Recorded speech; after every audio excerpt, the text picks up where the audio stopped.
Rising gas prices aren't just hitting your family at the pump. Those high prices putting the pressure on local school districts at a time when many are already dealing with financial concerns. Yeah, school leaders tell us transportation costs are a big concern right now as buses travel thousands of miles to get the kids to and from school.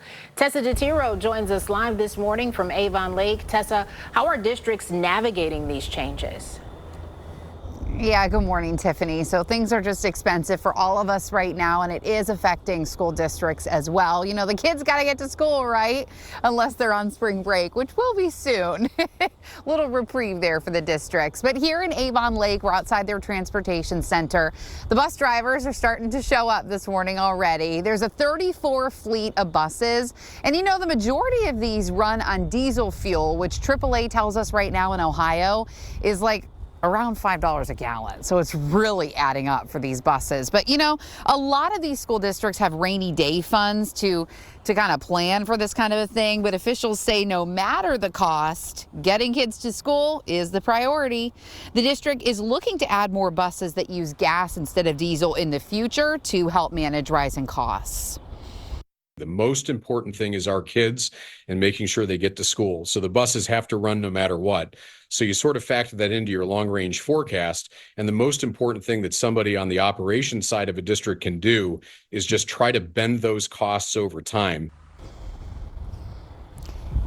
Let's talk about Vermilion. That district there operates a fleet of 11 diesel buses, 8 are gas, and then there's 3 vans. And the district reports that all of those vehicles travel more than 30,000 miles a month. So it really adds up.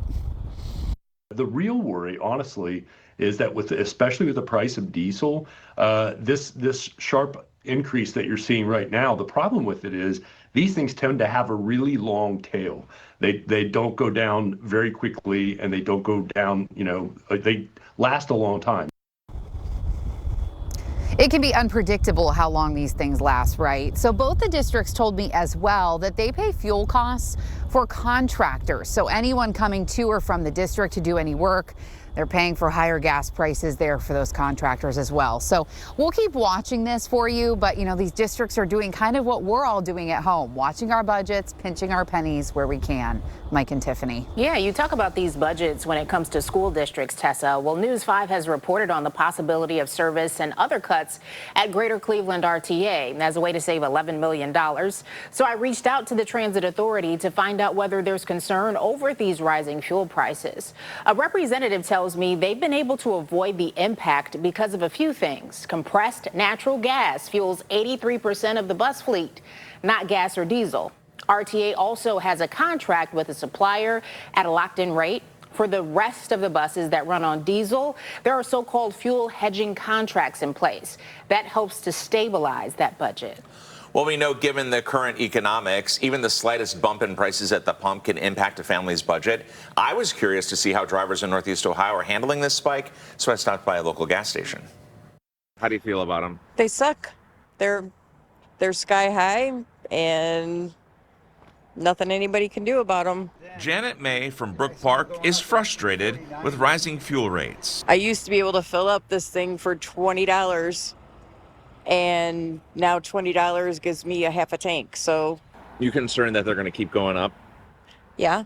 If gas prices continue to climb, other expenses like groceries and utilities will likely eventually rise as well. So you're worried about that? Definitely, yeah, because like I said, with the trickle-down effect, it affects everybody. Ricardo White from Brook Park switched to an electric vehicle to cut costs. I just got it in August, and yeah, I've saved a lot of money on gas. Meantime, Tom Sullivan from Parma tells me he's not worried about rising gas prices yet. I'm retired, so I don't travel that much, so it doesn't bother me right now. But Carl Mills from Parma Heights is hoping for some relief soon.